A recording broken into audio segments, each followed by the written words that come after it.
Hello, my name is Dr. Patrick Wolk, and I will be the host today on The Heart of the Hustle. We are coming today from the McNair Center at the University of St. Thomas. Welcome. Welcome to The Heart of the Hustle. Today is our first episode, and we're very lucky to have Jeremy Jenson with us today. My name is Dr. Patrick Wolk, and I'll be your host for today's show. Jeremy is coming in from Encore Search Partnerships or Partners? Encore Search Partners. Encore Search Partners. He's the CEO over there. And Encore Search Partners, for many of you out there know, it's one of the fastest growing search firms in Houston, if not the fastest growing, many years has been the fastest growing. One of the largest search firms in all of Houston, if maybe not even Texas, right? And he's won many awards from Inc., local magazines and such, as one of the fastest growing and best businesses to work for. In fact, you won a couple awards and one of the best places to work for. 3 years in a row. 3 years in a row. So if you're looking for a job, apply to Jeremy. We're hiring, absolutely. There you go. There you go. That being said, it's nice to always look back at the accolades, the things you're doing. It would be also good to hear a little bit about your business and the future plans. We were talking a little bit earlier on about your future plans and about kind of like where you're at in your business. So maybe you could tell us where your business is at this time and where you're looking to go maybe like 1 or 2 years in the future. Absolutely. Well, thank you for having me on. Such a pleasure to be here. I know we've had an opportunity to work on a few things in the past, and I love the students here at the entrepreneurship program. So Encore Search Partners, we're a 27-person executive search firm in Houston. We're pretty much experts in about 4 different verticals. And so that includes wealth management recruiting, law firm recruiting, oil and gas, and then also industrial. And so when you look at what we're looking to accomplish on the horizon, we want to eventually diversify into recruiting in the public accounting space, the investment banking space, and then also engineering consulting. And so started the firm back in 2013. Last year, a little bit of a down year due to COVID. Companies were laying off instead of hiring, but we still did about $5.5 million in revenue on about 150 transactions. And for your entrepreneurship students, they'll be glad to hear we did about 30% EBITDA on that. So to give you some insight into how lucrative the professional services industry can be. Very impressive. Very impressive. And I'm sure it's really nice to look at it today, but when we look back, the early beginnings, those starting times, let's tell us a little bit. Let's go back in time a little bit to those early days when you're first starting out. How did Jeremy start out in this industry? Where did it begin? I think we're all very interested in hearing that story. Sure. So funny story, and I'll try to keep it brief, but I was 24 years old, working for a $50 million pipe valve and fitting distributor, working directly for the CEO. My base salary was about $60,000. My fiance at the time was a petroleum engineer at BP, making about $99,000. And so here I was, newly engaged, and I had this macho man complex at 24 years old to where I needed to make more money than my wife. And so I went into my boss's office. I said, Bob, I want $100,000. I've made you this much money. I've saved you this much money. He said, Jeremy, you're an invaluable asset to the team. Let me talk to our CFO and I'll get back to you. So he brought me in 2 days later and he offered me $90,000 at 24. And this was, 2009, right? And I accepted it. But then it permeated a little bit, and I decided to resign 2 weeks later in order to start my own firm. And so I will say that it was the macho man complex, needing that I needed to make more money than my fiance, that inspired me starting my own practice. That's an amazing story when we look back at at the macho man. Yeah. Is there when you look at your family or the way you were growing up, is there anything that really kind of that initial spark or something that did you know that you were going to be an entrepreneur later in life? And do these amazing things that you do today? Sure. So I wouldn't say that I grew up wanting to be a business owner. To be quite honest, if you would have asked 9-year-old me what I wanted to do, I would have said I want to be the CEO of Coca-Cola.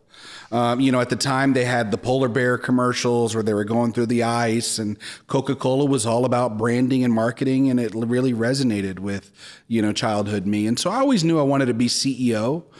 Unfortunately, and again, I shared this on the last time that we did a Zoom meeting. I never finished my bachelor's degree at University of Houston.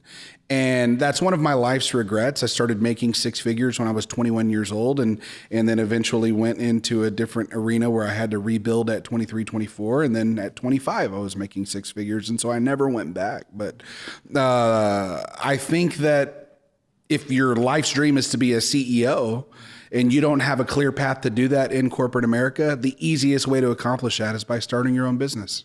Absolutely. Absolutely. Let me ask one question, and just to kind of get your feel on this. Mm-hmm. Do you feel, you mentioned that you had some regret in regard to not finishing that bachelor's. Mm-hmm. Do you think that's one of the things that drives you, in today, or is that something that kind of, you look at all these people that got their accolades, MBAs, PhDs.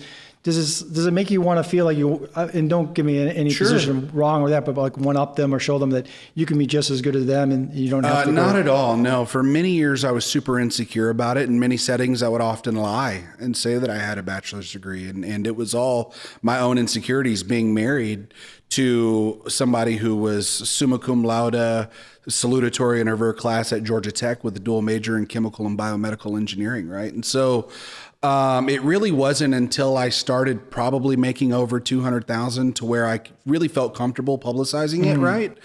But I would say that the way that it applies to my life now is I love hiring young, hungry, aggressive, ambitious individuals that never finished their bachelor's degree and giving them an opportunity. And what that breeds is loyalty.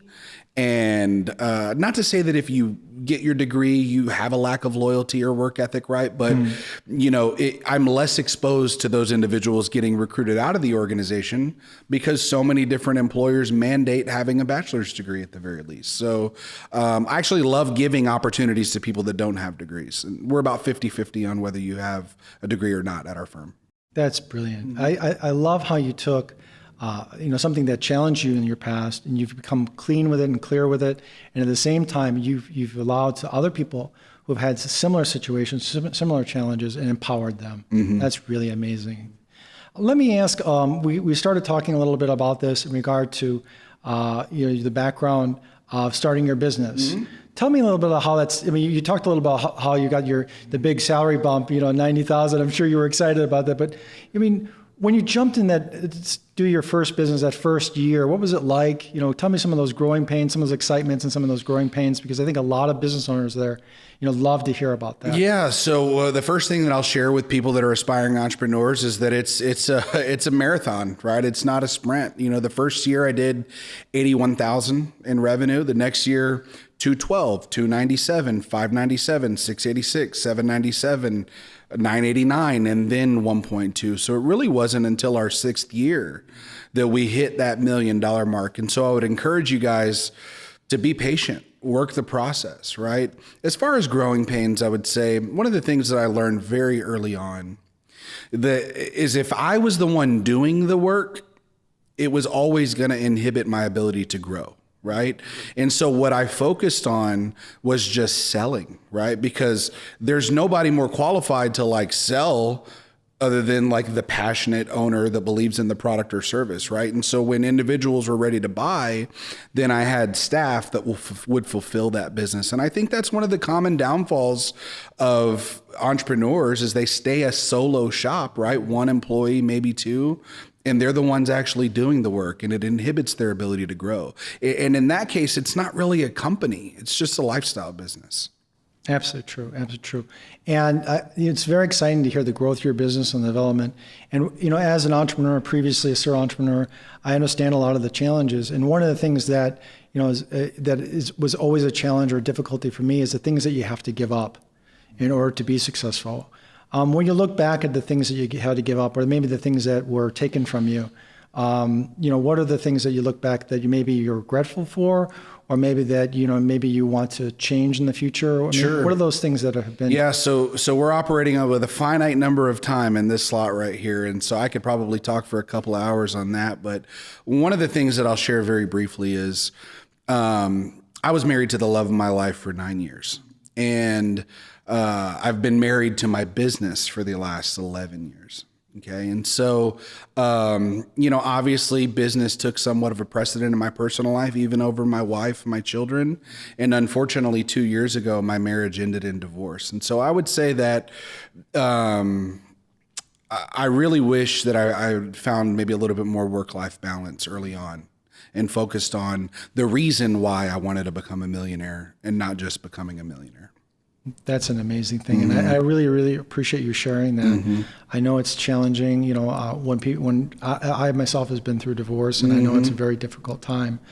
Is there anything that you're looking to do, as you were talking about work-life balance going forward, is there anything that you're looking to do or want to do to, change your life into being a little more balanced or healthy? Absolutely. So I would say that I've already achieved my goals, right, over the last 2.5 years being single.